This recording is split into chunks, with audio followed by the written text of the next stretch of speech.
സംസ്ഥാന ധനകാര്യ വകുപ്പിൽ സമാനതകളില്ലാത്ത ഭരണപ്രതിസന്ധി. ബജറ്റ് പ്രഖ്യാപനങ്ങൾ നടപ്പാക്കാനുള്ള നിർദ്ദേശങ്ങൾ പോലും ധനവകുപ്പ് നൽകുന്നില്ല.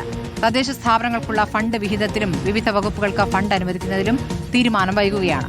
വാചകമടിയല്ലാതെ ധനവകുപ്പിൽ ഒരു കാര്യവും നടക്കുന്നില്ല എന്ന് മുൻ ധനമന്ത്രി KN ബാലഗോപാൽ വിമർശിച്ചു.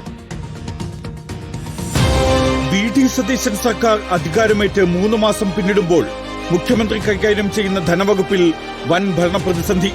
ഓഫീസിൽ കെട്ടിക്കിടക്കുന്ന ഫയലുകൾ മുഖ്യമന്ത്രിയെ കാത്തുകിടക്കേണ്ട സ്ഥിതിയാണ്. ബജറ്റിൽ പ്രഖ്യാപിച്ച പദ്ധതികൾക്കുള്ള തുക പോലും നൽകാൻ ഇതുവരെയും ധനവകുപ്പ് നടപടി തുടങ്ങിയിട്ടില്ല. തദ്ദേശ സ്ഥാപനങ്ങൾക്കുള്ള വിഹിതങ്ങളും അകാരണമായി വൈകുകയാണ്.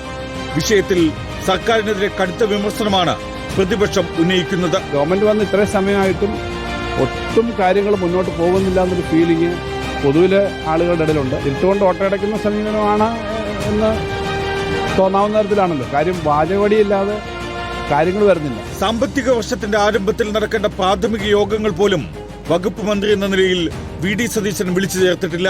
വിഷയത്തിൽ വകുപ്പിലെ മുതിർന്ന ഉദ്യോഗസ്ഥർക്കുൾപ്പെടെ കടുത്ത അമർഷം നിലനിൽക്കുന്നു. ധനവകുപ്പ് സ്തംഭനാവസ്ഥയിലെന്ന വിമർശനവും ഒരു വിഭാഗം ഉദ്യോഗസ്ഥരിൽ ശക്തമാണ്. റിപ്പോർട്ടർ, കണ്ണൂർ.